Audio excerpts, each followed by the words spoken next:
So you don't have very many URLs in your content bank, and you want to create a consistent Pinterest strategy. How do you go about creating a pinning strategy for your business when you don't have very much content to promote? Whether you're an Etsy seller or a very new content creator, chances are you have had this question. How many times can I pin to the same URL on Pinterest per day? In fact, if you go and Google that, one of my YouTube shorts is going to come up, but there's going to be a couple of other things. The community post from Pinterest business community, where I'm a Pinterest pioneer, my friend Teresa answered this question.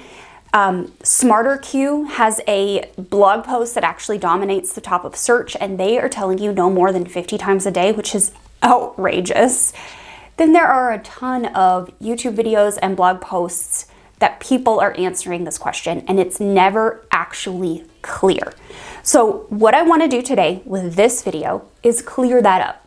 I want to walk you through my exact strategy that I use for clients and that I teach my students to create content consistently for their Pinterest accounts when they don't have very much to promote. I'm going to walk you through that timeline, and I'm going to just kind of lay out the guidelines that I like to use. So without further ado, let's dive right on in.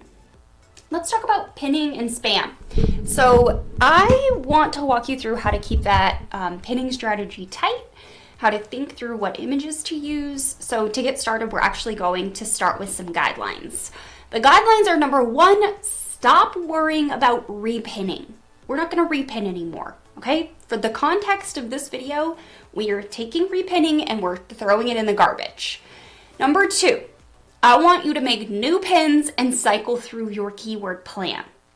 Number three, I want you to create a Pinterest description for a batch of pins and just swap out the main keyword at the beginning of the pin description and just use that as a foundation for that batch. I'll explain more.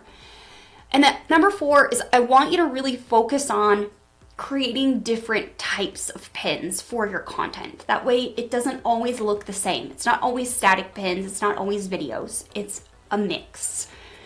So that's standard video and infographic, and it's for content and products. So for content and products, you can create standard video and infographic style pins. All right, now that we're clear on the guidelines, we're gonna move on.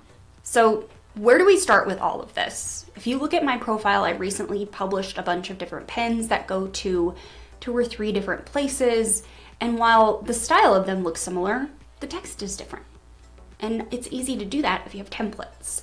But what I want you to do is I want you to clearly define the first part of your strategy using keywords and trends. So we're gonna first identify keywords, and second, identify any trends that go with our content that we can then use to create pins out of. So moving on, obviously Pinterest SEO here is important. If you have not watched my Pinterest SEO video, it's this one right here, Master Pinterest SEO, a step-by-step keyword strategy guide. Go watch that after this video. I'm gonna walk you through the same kind of deal, a slideshow. It's gonna show you all about Pinterest SEO.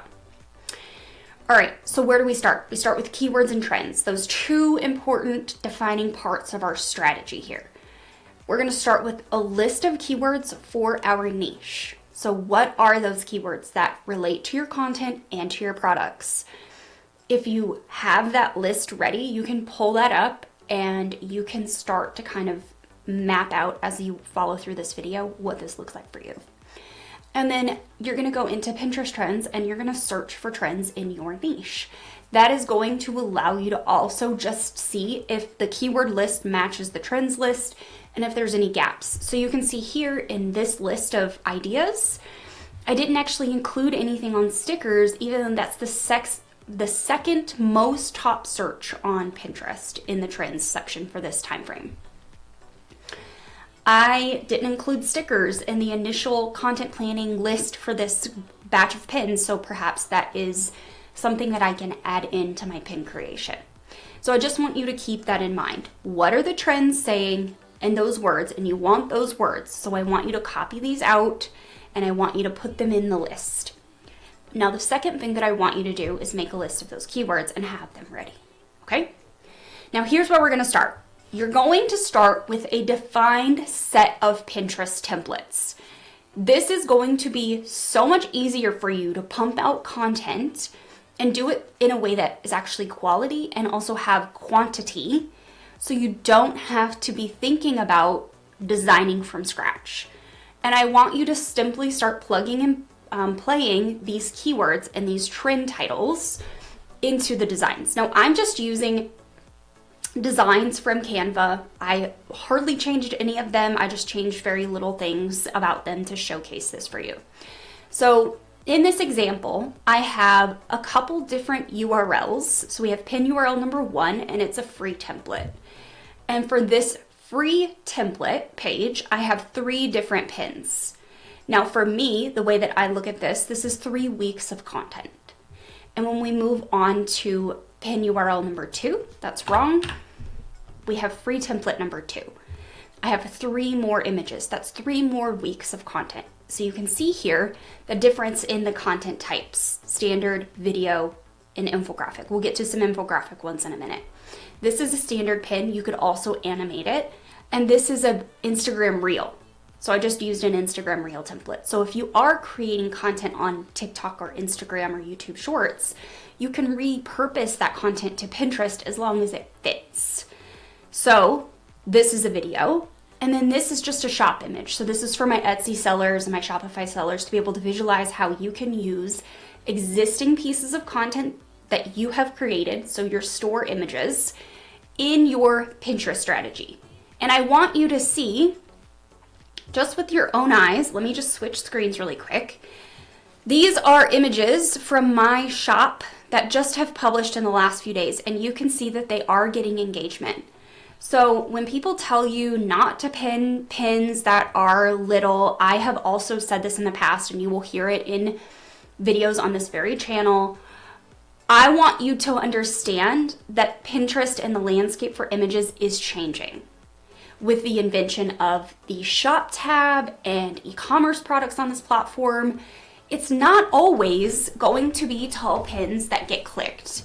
And if you do a really good job, so these 2 right here are shop images, you can see that those actually have quite a few more views than pins next to them, or on par. So when I tell you that you can pin the images from your store listings, this is what I mean. So this is pin URL number 2, free template number 2, 3 different images. And then we're gonna move on to pin URL number 3. Obviously I need to edit my slides. Free template number 3, or this could be paid template number 3, whatever you want it to be. This is 3 new images. So again, we have a standard image, we have a video, and we have the shop listing image. Moving on, so pin URL number 4, this is a paid planner template that we sell. And you can see that I have a standard pin for different variations, and then I have video pins for different variations. Moving on to number 5, same deal. I have a standard pin for different variations, and then I have a shop listing for different variations. And then finally, the free content and what that looks like. And then I'm going to walk you into the content planner and actually show you visually what this looks like. So we have a free content on our blog. So maybe we only do 1 blog post a month, or maybe it's 2, whatever that is for you. We can create different Pinterest pins for that blog post to then also feed into our queue. So it looks like an infographic pin, a blog post pin, and a product pin that links also to the blog post, because in that blog post, we talk about our paid products. Okay? So this is really simple. I don't want you to complicate this. So for each URL type, we created a different variation of an image for Pinterest.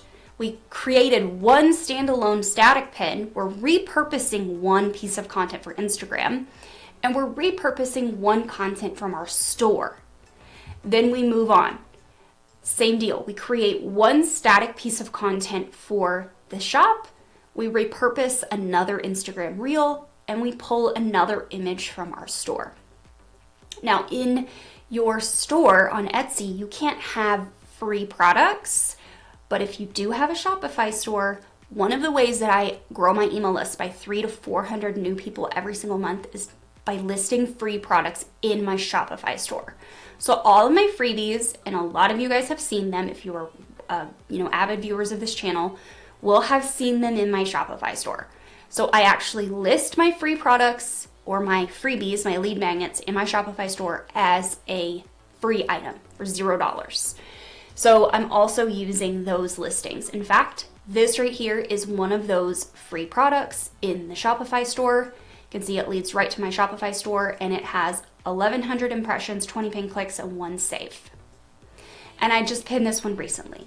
So this is what I want you guys to visualize, how you can go on and create content, but you don't need to create content brand new every single time.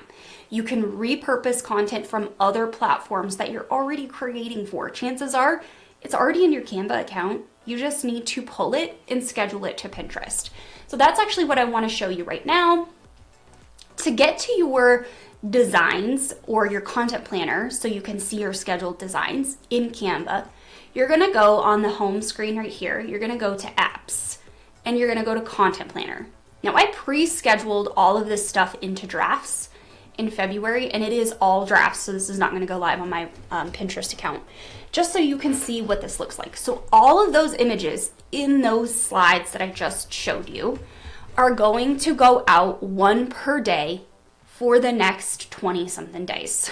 Okay, so 18, 21 days. This is 21 days of content that I just created as mock-ups here in Canva, but only some of those did I create fresh, about 6. Did I create actual brand new images in Canva. The rest of it was repurposed from other locations.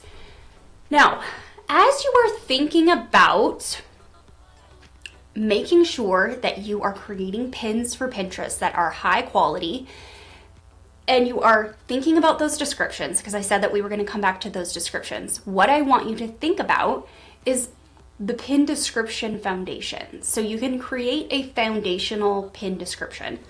So let's actually just create one with Magic right now. So let's do the /. Nope. Hang on. Let's go back to our home screen and open a doc.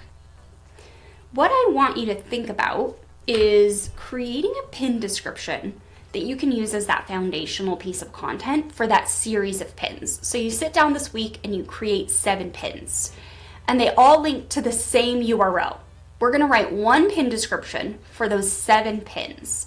And we're just, as we cycle through our content, remember we have this list of keywords that we're using. As we cycle through our content keywords, we're going to change our main keyword in the pin description. So let's just quickly write a pin description together. Okay, so I've created a foundation of a Pinterest description here just with Magic, right? So what I want you to do is I want you to take this pin description and make a copy of it, and I want you to take your next keyword and I want you to just swap it out. So this keyword here, Good Notes Digital Planner Template, was my main keyword, and we're gonna swap it out for free digital planner template. And then you're gonna do that again. So you're gonna just swap out your main keyword, and then you will obviously probably need to edit and rewrite your description a little bit. So let me edit this and I'll be right back. Okay, so I just edited this slightly. So I changed the first sentence. So instead of saying, are you tired of carrying around? Are you tired of bulky planners with very little option for customization? And then because we're talking about digital planner layout ideas in this blog post, I reframe that first sentence to be that these layouts are what you've been looking for. And then I go on to say that this is this digital planner. So this one said this planner is perfect. I basically just added the word digital to amend this. And I'm going to use this and I'm going to move on.